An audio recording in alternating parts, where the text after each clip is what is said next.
दोस्तों ये तस्वीरें देश के इतिहास में हमेशा के लिए दर्ज हो गई।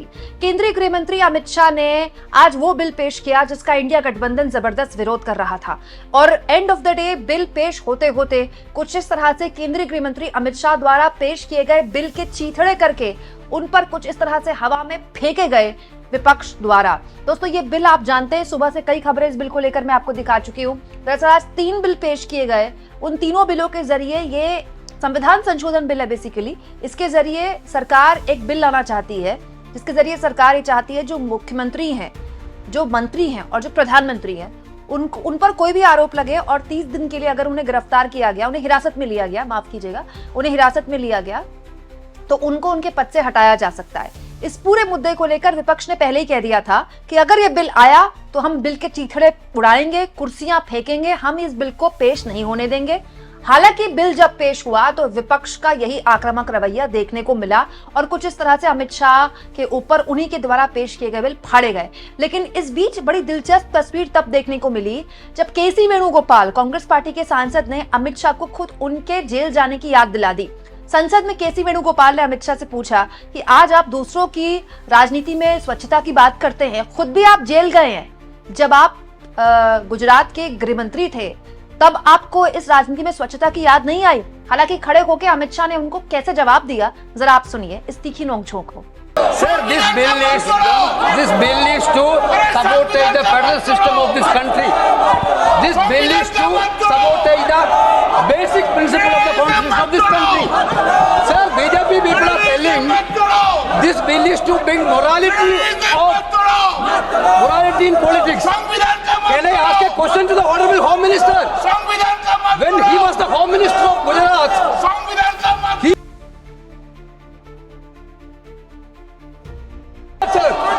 whether he took the morality of that point of time, ये विषय नहीं है ना, गृह मंत्री जी, अब मुझे सुनो जरा, मुझे सुनो गृह मंत्री जी, मुझे सुनो ना, पहले बैठ जाओ।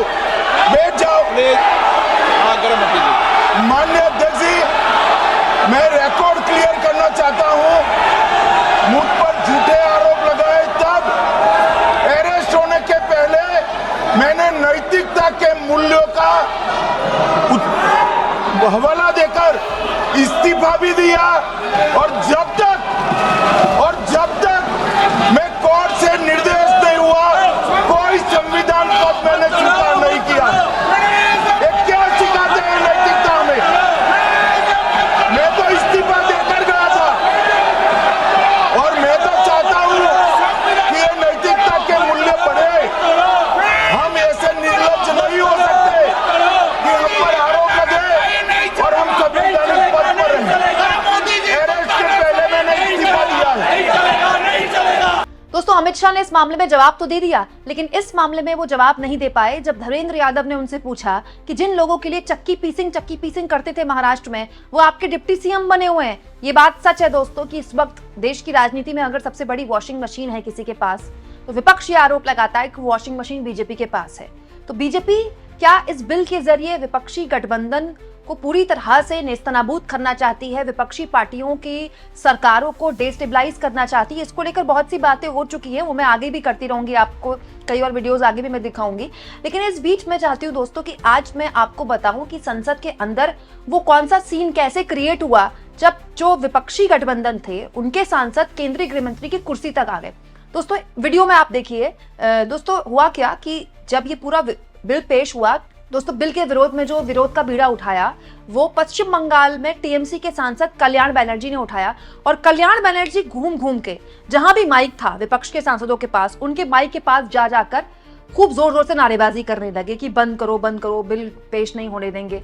इसके बाद जो विपक्षी सांसद थे उन्होंने विरोध करते करते वो केंद्रीय गृह मंत्री अमित शाह की कुर्सी तक चले गए।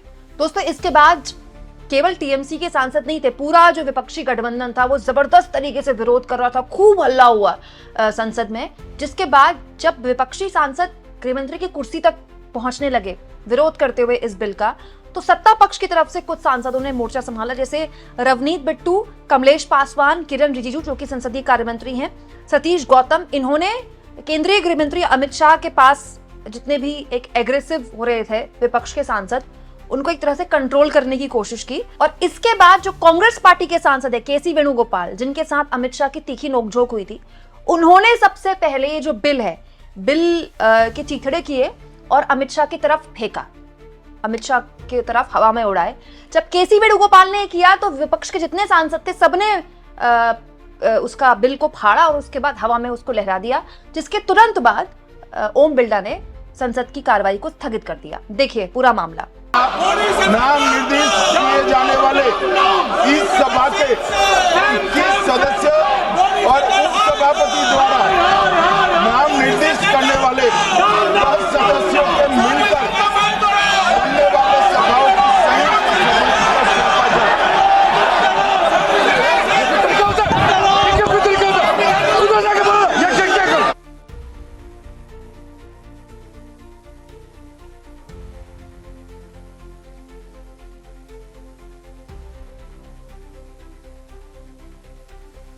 की कार्रवाई 3 बजे तक के लिए स्थगित की जाती है। यानी आप कह सकते हैं कि इस एक बिल के विरोध में चाहे टीएमसी हो, चाहे समाजवादी पार्टी हो, चाहे वो कांग्रेस पार्टी हो, चाहे ओवैसी हो, वो भी खुलकर बोले। इनफैक्ट ओवैसी को सबसे पहले बोलने का मौका दिया गया और उन्होंने कहा कि ये जो बिल आप पेश कर रहे हैं ये पूरी तरह से संविधान के खिलाफ है, क्योंकि आप हद से ज्यादा ताकत दे रहे एक अधिकारी को आप प्रधानमंत्री लेवल की ताकत क्यों दे रहे हैं कि वो जब चाहे किसी मुख्यमंत्री को कुर्सी से हटा दे।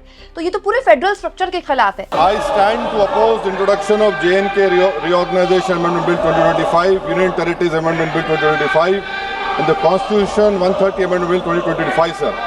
Sir, this violates principle of separation of powers, due process, undermines the right of the people to elect a government.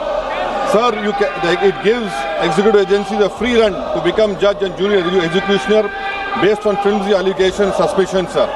Sir, only when an offence is proved beyond reasonable doubt, then only you can leave the post and the membership. But here a mere accusation, allegation, the punishment of losing one ministerial post will follow.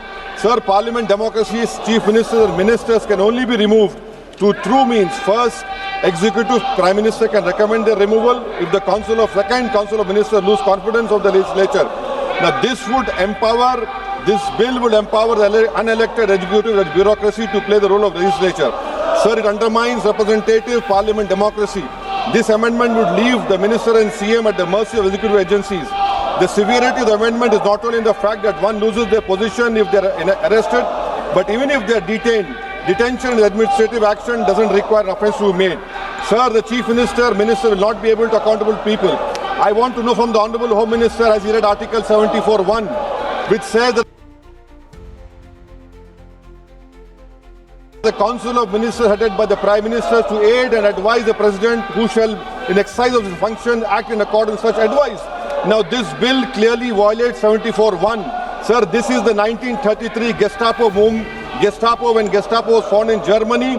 This government is hell-bent on creating a police state. This will be a death knell and leash on elected government, sir. Indian Constitution is being amended to turn this country into a police state. BNS 152, the Home Minister promised in this House that sedition would not be used.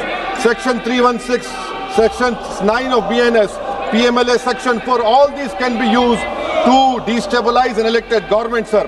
That is why I oppose the introduction of all these 3 bills. This is nothing but creating a Gestapo to ensure that our democracy does not survive. And may I tell the Honourable Home Minister, despite his promise on BNS 152 has been used against a senior journalist, Siddharth Vardhan, Assam also. That is why I oppose this introduction of 3 bills, sir. Thank you.